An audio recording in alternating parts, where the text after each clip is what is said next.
کا بھی غلط بات کرتا ہے جب وہ کہتا ہے کہ ہم نے اتنے طالبان مار دیا. آپ نے پڑھا ہوگا ہر روز اٹیک آتا ہے جی فلاں نے طالبان مار دیے. اگر امریکہ 8-7 سال میں جتنے انہوں نے یہ اٹیکس ایئر اٹیک سے طالبان مارے اب تک طالبان ختم ہو جانے چاہیے تھے. اسی طرح ہماری طرف بھی یہی ہو رہا ہے. جو اٹیک ہوتا ہے طالبان مار گئے اور ملیٹنٹس مار گئے. کبھی کوئی انکوائری نہیں ہوئی, کوئی پتہ نہیں ہوا. تو وہاں تقریباً 6 تاریخ کو یہ جنگ شروع ہوئی تھی. یہ دوسرا مہینہ ہے, لیکن ابھی تک ادھر جتنے دعوے ہیں حکومت کی کہ ہم نے 600 دہشت گردوں کو مار دیے ہے, 550 کو مار دیے. اگر ان کے پاس کوئی دلیل ہے کہ ہم نے فلانا کو مارا ہے تو عوام کے سامنے پیش کریں, کوئی نام تو ہوگا. تو یہ جو پچھلے دنوں آپ زخمی ہوئے وہ کیا واقعہ ہوا تھا, آپ کس طرح زخمی ہوئے؟ سر میں گھر سے آ رہا تھا, وہاں ہمارا مارکیٹ تھا عنایت قلعہ میں, تو اس پہ ایک دن آپ ڈاکٹر ہیں, آپ کا وہاں کلینک ہے؟ نہیں, عنایت قلعہ میں میرا کلینک نہیں ہے, میرا کلینک گاؤں میں ہے, لیکن یہ عنایت قلعہ میں جو مارکیٹ تھا 250 دکانوں کا یہ میرا تھا. تو اس پہ ایک دن پہلے بمباری ہوا تھا اور پھر دوسری دن وہاں بمبار ہوا. تو میرا بھائی تھا بڑا, وہ کہہ رہا تھا کہ آپ جاؤ اور ادھر تماشا کر لو, کہ پھر مارکیٹ پہ بمباری کیا.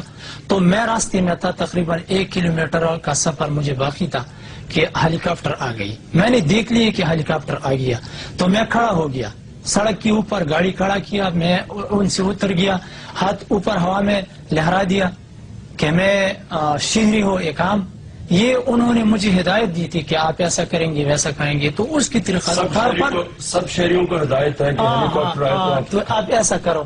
تو اس طریقہ کار کے مطابق ہم روڈ کے اوپر کھڑے تھے.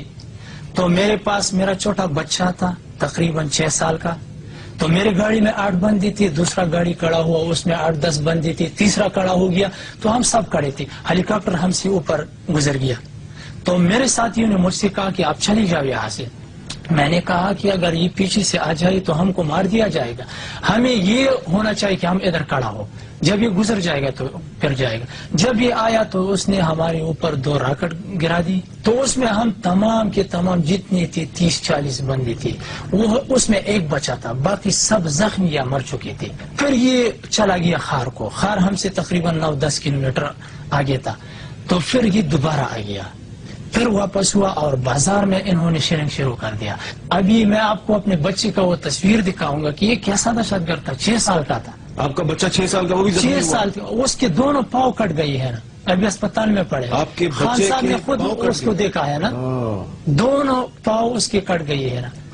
جو دوسرے بندے تھے وہ 5-6 سال کے تھے. تو یہ کیسے دہشت گرد ہو سکتا ہے؟ یہ بھی دہشت گرد. آپ نے پیچھے ہم جب بار بار جھوٹ بولتے ہیں کہ جی یہ ہماری جنگ ہے, امریکہ کی جنگ نہیں ہماری جنگ ہے, ان کے جوتے پالش کرنے کے لیے, یہ اتنا بڑا شرمناک جھوٹ. جب پاکستان نے 9 فروری 2004 پاکستان کی فوج وزیرستان بھیجی, اس کے بعد جو رد عمل آیا وہ سارے کہہ رہے ہیں وہ ریاکشن آیا پاکستانی فوج نے.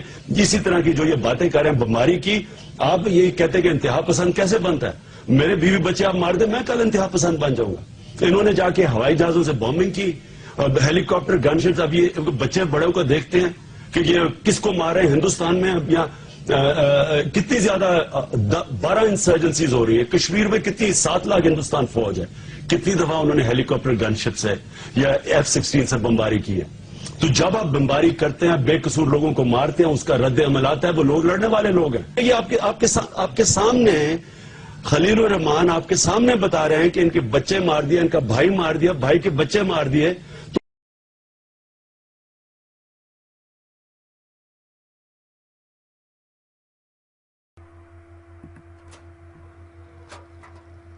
ستر سالہ قادر خان نے چند دن قبل خاندان سمیت شمالی وزیرستان سے نقل مکانی کر کے پشاور پہنچے تھے, جہاں اب وہ رشتہ داروں کے ہاں پناہ لیے ہوئے ہیں.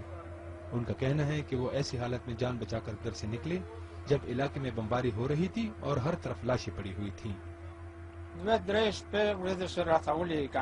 2-3 دنوں کا سفر طے کر کے محفوظ علاقے تک پہنچنے میں کامیاب ہوئے. بھوک, پیاس اور تھکن کو چھوڑیے, یہ بچے بھی ہمراہ تھے. کوئی پیدل, کوئی بھاگ رہا تھا.